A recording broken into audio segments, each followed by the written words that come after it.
increasing the permeability of our roads.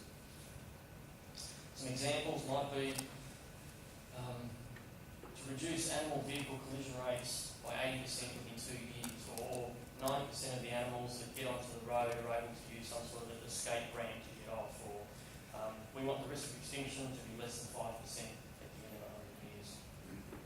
And the challenge is really to make these goals ecologically sensible.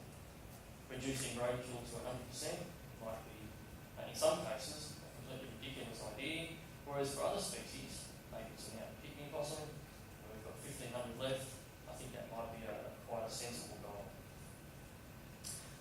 Some other research questions that sort of were highlighted during the review is, what's the effect of restricting crossings to just a handful of crossing structures? How does that, does a poor animal living at the end of the crossing structure become a nervous wreck because there's hundreds of animals zooming past and he's trying to defend his territory? What sort of impact does that have on population processes and population dynamics? Are we still catering for ecosystem processes? Maybe things like pollination or other ecosystem processes. What's the type of use when animals are using it? Is it daily foraging? Is it dispersal? Is it migration? Are the animals that use the structures, are they of course, really important females that we've heard about just before? Or are they stupid males going across and disappearing? What happens when the animals disperse and get across? Do they actually mate, or are they lost to the population? Do they join there's an example in the poster on yellow-footed antechinus, where on one side of the highway, for some reason, most of the populations are males on their own, whereas on the opposite side of the highway, there's a combination of males and females in the population. Are we mitigating at the highest priority sites? It's quite possible that at existing roads, we have bigger problems than we have at new roads that we're currently building. So how do we change our focus from ensuring we mitigate new roads to actually there's a much bigger problem at an existing road, and that deserves our attention, even though it's cheaper and easier to mitigate at a new road project. Now what about those poor little animals that actually don't use structures at all?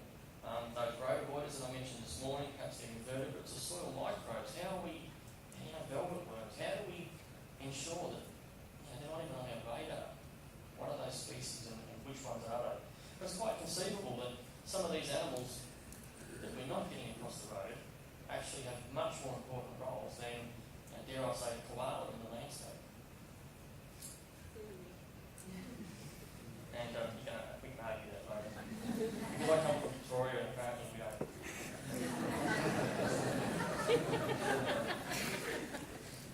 Anyway. In summary, I guess the review highlighted a number of things. The first is that there's been an absolutely incredible amount of dedicated work across the world to be mitigating mortality and barrier effects. And even 5 years ago, there's no way we could have had a conference like this and get close to 200 people. It's probably 3 or 4 of us sitting at the pub. Something that, we have come so far that this is now on the radar for at least 200 people, plus those that actually couldn't make it. Wildlife crossing structures are used by a whole range of species, and the barrier fencing does reduce animal vehicle collision and increases the rate of use of those crossing structures, and that these are effective for individual animals. And so I guess wildlife crossing structures do improve population viability because there is movement of animals, but the question is by how much. Again, missing pieces on the puzzle. So what we need to do, set specific and measurable project goals. The rate of use, the use of those things is the first step, and I think we've really made that first step a good one. We now need to look at effectiveness, make predictions and test hypotheses, use a scientific and rigorous approach. To do that though, we need significant increases in resources, i.e. money, and collaboration with the road construction agencies. And we need to recognise that shift. And I guess to be able to do that, we don't need to monitor every mitigation structure on every single project. I don't think that's the best use of limited funds. If we can carefully design the studies so that we think about the best way to use the limited dollars, I think that will have greater output. Although every publication or every report that gets published, we need to make sure that the data that's available in those is actually of a good enough standard and sufficiently reported that at the end of the day, or in 5 years' time, we can gather half a dozen of these reports together. Each one looked at 20 crossing structures. We've automatically got a sample size of 100. We can reanalyse all the data in those 5 reports. And each one of those reports on their own is equal to that much, but together, the sum of those reports is actually much, much bigger than each one on their own. Publication is important. Rigorous research, not just monitoring the duration of more than just a couple of years. Why bother? Mitigation costs are high. Maybe we need more, we need different mitigation strategies. Perhaps we're already doing enough. We can all go home and start a different project.